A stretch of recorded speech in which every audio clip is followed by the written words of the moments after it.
Assalamualaikum warahmatullahi wabarakatuh. Jadi, pada kesempatan kali ini kita akan membahas probabilitas gitu. Nah, jadi mungkin kalau dulu kalian sekolah itu lebih sering dikenal dengan peluang. Nah, jadi probabilitas adalah ukuran yang menunjukkan kemungkinan terjadinya suatu peristiwa atau kejadian dalam kondisi ketidakpastian. Probabilitas biasanya dinyatakan angka antara 0 hingga 1, di mana ketika bernilai 0 menunjukkan bahwa peristiwa tersebut tidak mungkin terjadi, kalau 1 itu menunjukkan bahwa peristiwa tersebut pasti terjadi, kemudian probabilitas mendekati 0 peristiwa tersebut sangat tidak mungkin terjadi. Probabilitas mendekati 1 berarti peristiwa tersebut mungkin terjadi. Kemudian konsep dasar probabilitas ada 3. Yang pertama yaitu percobaan atau eksperimen, di mana percobaan ini adalah proses atau tindakan yang menghasilkan hasil yang tidak pasti. Setiap kali percobaan dilakukan, hasil yang diperoleh dapat berbeda. Contohnya adalah percobaan melempar koin, percobaan melempar dadu, atau mengundi sebuah kartu. Kemudian yang kedua yaitu ruang sampel, yaitu himpunan semua kemungkinan hasil yang dapat terjadi dari sebuah percobaan, biasanya dinyatakan dengan simbol S atau seperti ini. Nah, contohnya adalah semisal kita melakukan percobaan pelemparan koin, maka ruang sampel itu adalah kemungkinan hasil yang dapat terjadi. Jadi, hasil yang dapat terjadi itu bisa muncul head atau muncul tail, atau biasanya kita kenal dengan muncul angka atau muncul gambar. Gitu. Kemudian untuk pelemparan dadu, itu berarti ruang sampelnya adalah muncul mata dadu 1, muncul mata dadu 2, muncul mata dadu 3, muncul mata dadu 4, dan sebagainya. Gitu. Kemudian yang terakhir yaitu peristiwa. Jadi peristiwa ini adalah himpunan bagian dari ruang sampel yang terdiri dari satu atau lebih hasil dari percobaan. Peristiwa sederhana adalah peristiwa yang terjadi hanya satu kali, satu hasil. Kemudian kalau peristiwa gabungan adalah peristiwa yang terdiri dari beberapa hasil. Contohnya dalam pelemparan dadu, peristiwa mendapatkan angka ganjil adalah 1, 3, dan 5. Kemudian dalam pelemparan koin 2 kali, maka peristiwa yang mendapatkan setidaknya satu hit adalah hit-hit, kemudian bisa juga hit-tail, kemudian bisa juga tail-hit gitu.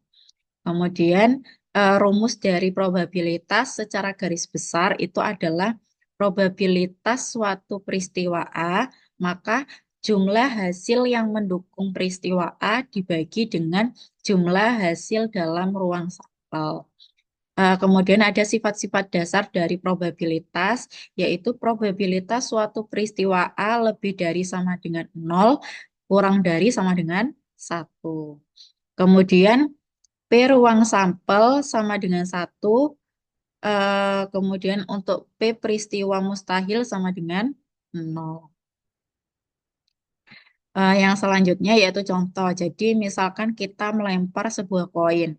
Ruang sampelnya berarti head dan tail. Kemudian jika kita ingin mengetahui probabilitas munculnya head, maka nah di sini kan ruang sampelnya ada 2 ya, yaitu head dan tail. Kemudian berarti kejadian head muncul itu adalah 1/2. Atau probabilitas munculnya head adalah 1/2, di mana 1 itu merupakan jumlah peristiwa A, yaitu di sini adalah munculnya hit. Kemudian 2 itu adalah jumlah munculnya ruang sampel. Nah, jadi di sini peluangnya adalah 1/2 atau setengah. Dalam kasus ini, probabilitas 0,5 menunjukkan bahwa adanya kemungkinan yang sama, yaitu 50% untuk munculnya hit dan tail. Gitu. Nah, selanjutnya yaitu ada aturan probabilitas. Aturan yang pertama yaitu aturan penjumlahan. Aturan penjumlahan digunakan untuk menghitung probabilitas terjadinya salah satu dari beberapa peristiwa.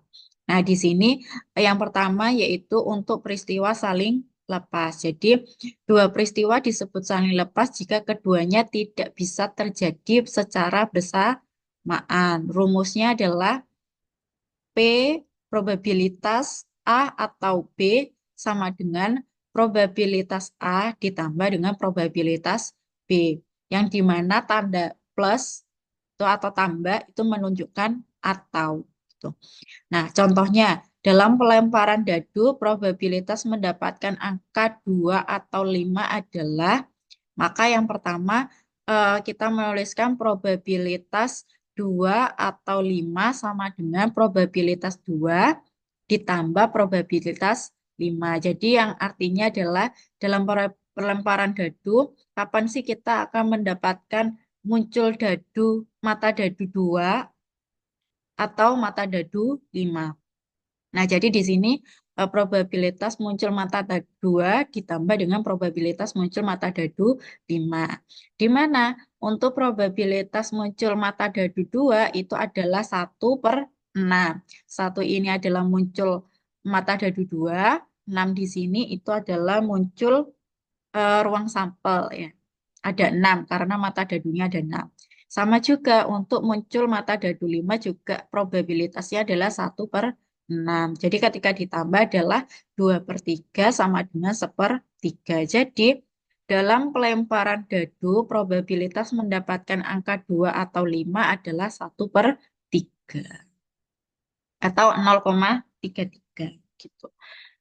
Yang selanjutnya masih sama untuk aturan penjumlahan, tapi di sini untuk peristiwa yang tidak saling lepas. Jadi kalau tidak saling lepas itu ada dua peristiwa jika keduanya bisa terjadi secara bersamaan.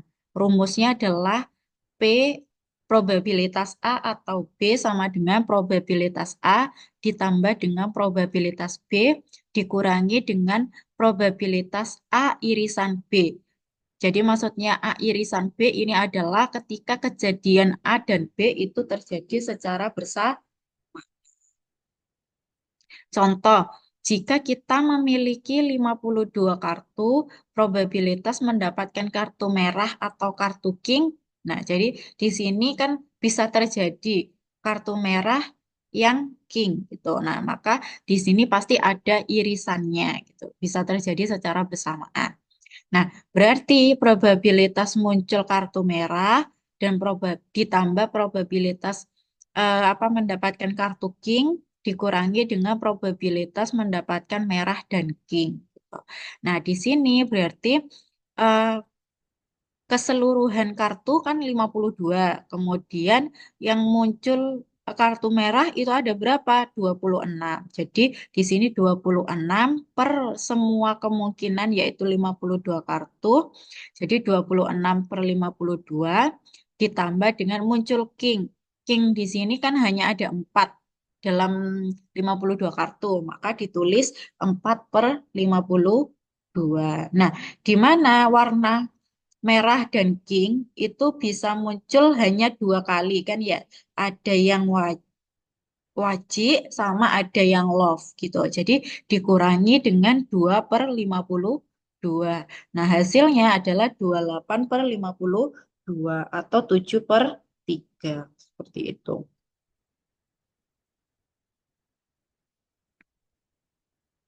Nah, yang selanjutnya yaitu aturan perkalian. Nah, di sini aturan perkalian digunakan untuk menghitung probabilitas gabungan dari dua peristiwa yang terjadi secara bersamaan. Kemudian di aturan perkalian itu yang pertama ada peristiwa yang independen. Jadi kalau independen itu tidak saling mempengaruhi. Nah, jadi rumusnya adalah probabilitas A dan B. Jadi kuncinya ketika di aturan perkalian itu probabilitas menggunakan dan.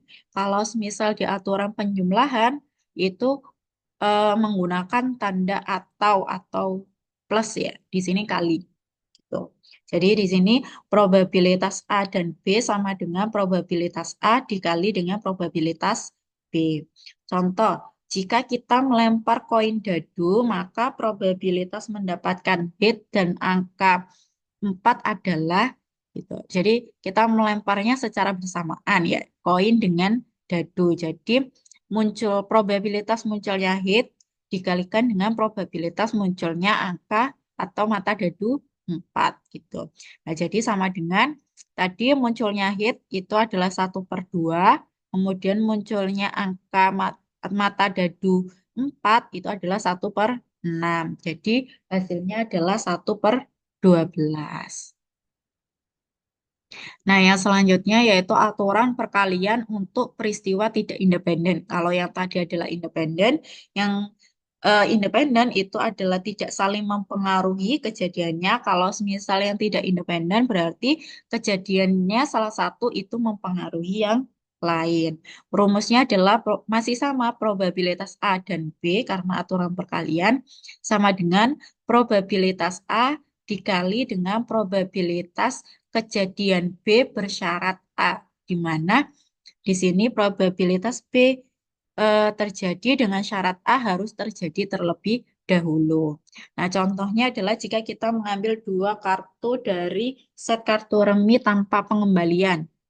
Probabilitas mendapatkan kartu as pada kartu pertama dan kartu king pada kartu kedua adalah, nah di sini kan berarti probabilitas kita mendapatkan kartu as pertama kemudian dikalikan dengan probabilitas kartu kedua yang diambil itu adalah king dengan kejadian kartu pertamanya adalah as.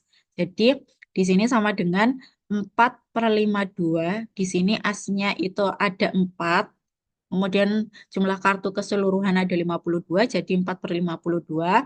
Kemudian kartu as tadi sudah diambil satu, jadi maka jumlah kartunya akan berkurang satu menjadi 51. Nah, jadi di situ kartu king yang as itu juga ada 4, jadi 4/51. Gitu. Nah, jadinya hasilnya adalah 16/2652 atau sama dengan 4/663. Kemudian yang ketiga yaitu aturan komplement gitu. Aturan komplement di sini itu adalah eh, aturan yang digunakan untuk menghitung probabilitas suatu peristiwa yang tidak terjadi. Jadi rumusnya adalah satu dikurangi probabilitas dari kejadian yang terjadi gitu. Nah, contohnya jika probabilitas hujan besok adalah 0,7, maka probabilitas tidak hujan adalah, jadi probabilitas tidak hujan sama dengan satu dikurangi probabilitas hujan. Jadi sama dengan satu dikurangi 0,7 sama dengan 0,3. Seperti itu. Nah, kemudian tadi kan ada probabilitas bersyarat ya. Jadi probabilitas bersyarat itu adalah probabilitas suatu peristiwa terjadi dengan syarat bahwa peristiwa lain sudah terjadi. Nah, jadi kejadian A bisa terjadi kalau semisal kejadian B sudah terjadi. Dengan kata lain, bahwa probabilitas bersyarat mengevaluasi kemungkinan terjadinya suatu peristiwa berdasarkan informasi tambahan yang sudah diketahui. Rumusnya adalah probabilitas A bersyarat B sama dengan probabilitas A irisan B, berarti kejadian yang terjadi bersama-sama per probabilitas terjadinya B gitu. Ini di mana probabilitas A bersyarat B terjadi dengan syarat B terjadi. Kemudian probabilitas A irisan B itu adalah probabilitas bahwa kedua peristiwa A dan B terjadi secara bersamaan. Kemudian probabilitas B adalah probabilitas dari peristiwa B. Probabilitas bersyarat hanya berlaku jika probabilitas B lebih dari 0, karena kita memerlukan probabilitas B untuk menghitung probabilitas bersyarat. Contohnya, misalkan dalam sebuah kotak terdapat 3 bola merah dan 2 bola biru. 2 bola diambil satu persatu tanpa dikembalikan. Yang pertama, pertanyaan. Berapa probabilitas bola kedua yang diambil adalah bola biru. Dengan syarat bola pertama yang diambil adalah bola merah. Jadi langkah-langkahnya ini syaratnya yang diambil itu bola biru setelah bola merah ya. Berarti jumlah total bola itu adalah 3 merah, 2 biru. Kemudian probabilitas mengambil bola merah yang pertama yaitu 3/5. Karena merahnya ada 3, kemudian keseluruhan jumlah total bolanya ada 5. Jadi 3/5. Kemudian jika bola merah sudah diambil, sisa bolanya kan tinggal 4. Jadi ada 2 merah dan 2 biru. Probabilitas mengambil bola biru kedua setelah bola merah pertama adalah jadi probabilitas biru kedua bersyarat yang pertama adalah merah. Nah, di sini adalah 2/4. Karena yang berwarna biru kan ada 2. Kemudian keseluruhan merah itu ada, keseluruhan bola ada 4. Jadi 1/2. Nah, jadi probabilitas bahwa bola kedua biru dengan syarat bola pertama merah adalah 1/2 atau 50%. Gitu.